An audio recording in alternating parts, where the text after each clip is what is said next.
Stephen A. Smith, to me, yesterday proved absolutely nothing, zero, about the Seattle Seahawks' vulnerability. In fact, I thought in the few moments they actually had the football, their offense looked far more explosive than it looked last year. Okay. They will be much better on offense going forward this year. I did say the Seahawks would lose one game at San Diego, but they would go 15-1.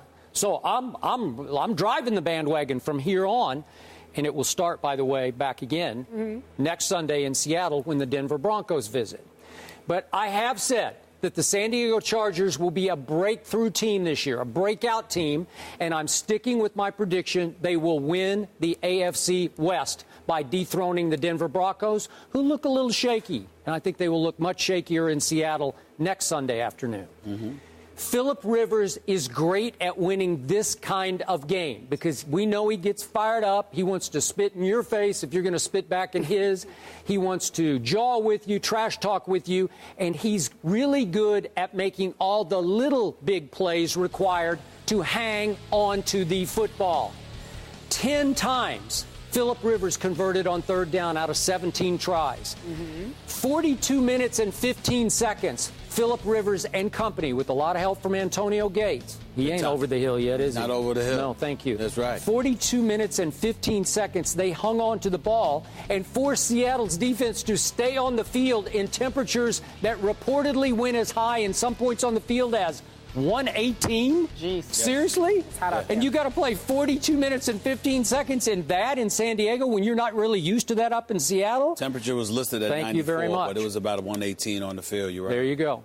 San Diego's longest gain yesterday, their longest play, was a 21-yard touchdown pass to Antonio Gates that put them up 27-14. Usually it's bombs away in most games. There'll be a couple long runs, couple long passes. 21 yards, their longest play. So Seattle wasn't exposed. Richard Sherman wasn't exposed, except if you put quicker receivers on him because he's longer and lankier. It takes him a little while to get unwound a little bit. So, yeah, he has a little trouble. If you can get a free release off the line of scrimmage, you can torment him a little bit. But he's right. He gave up 3 little catches. No big explosive plays. But, again, when you have the football for only 17 minutes and 45 seconds, what damage are you going to do on the scoreboard? Not enough.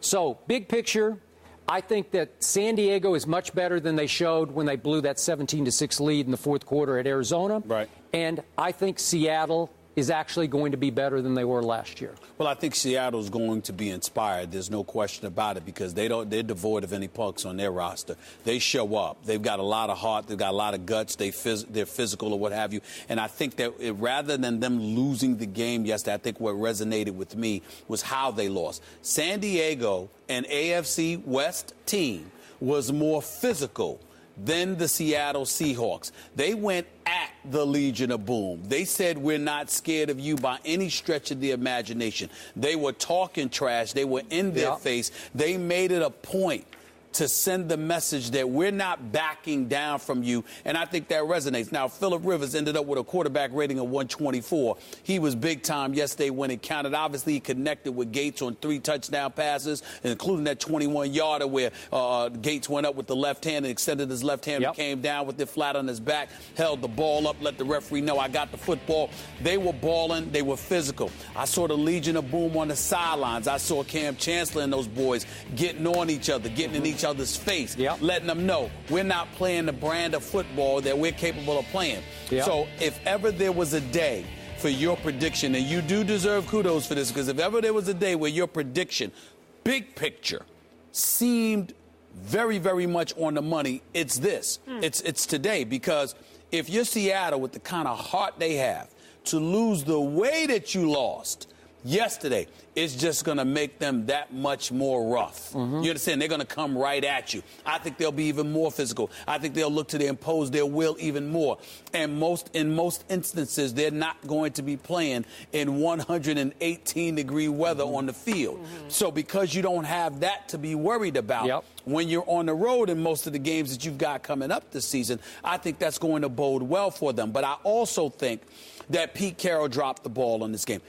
Beast mode. Marshawn Lynch, 6 carries, 6 carries. He didn't seem real pleased about it either. Listen, he shouldn't have been real pleased about it. He's Marshawn Lynch. You understand? This dude, I'm talking about in terms of the Seattle Seahawks offense, it rides with him. We could talk about Russell Wilson till the cows come home. It's about beast mode. It's about Marshawn Lynch. He's the Rough Rider. We know what Percy Harvin could do. We know how electric he could be, as he showed in special teams yesterday. We know what Russell Wilson could do in terms of his composure, his leadership, his abilities. Nobody's questioning that. He's a big-time quarterback, and he's a resident champion as we speak.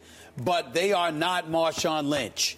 And to be in that weather, under those conditions, okay, which are relatively ideal outside of the heat getting to you in terms of the field, in terms of the weather, no inclement weather, no rain, no snow, no anything like that. How could you possibly justify not giving Marshawn Lynch the ball more than 6 times? It's inexcusable that would happen. I don't know if you noticed, but he exited a little early. Yes, he did. I noticed. It was dialed down, but it was decided. But he walked right off the field or what have you. And listen, you could call it unsportsmanlike. I didn't go that route. What I was looking at was a dude that, first of all, was clearly disgusted because he lost, but was clearly disgusted at his lack of utilization that Pete Carroll threw his way yesterday. I'm fine and I don't with blame him. I don't blame him. Okay. Speaking of lack of utilization, after Percy Harvin fumbled the kickoff, which was a crucial play in that game, a big turnaround play, he disappeared from sight for a while. Yes, he did. I don't know if he was dinged up a little bit, if his head was spinning a little bit,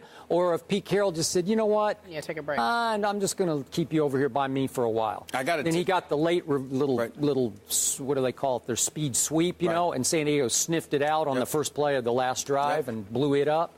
But that was the first sighting of Percy Harvin I'd seen in a couple of quarters, it seemed like.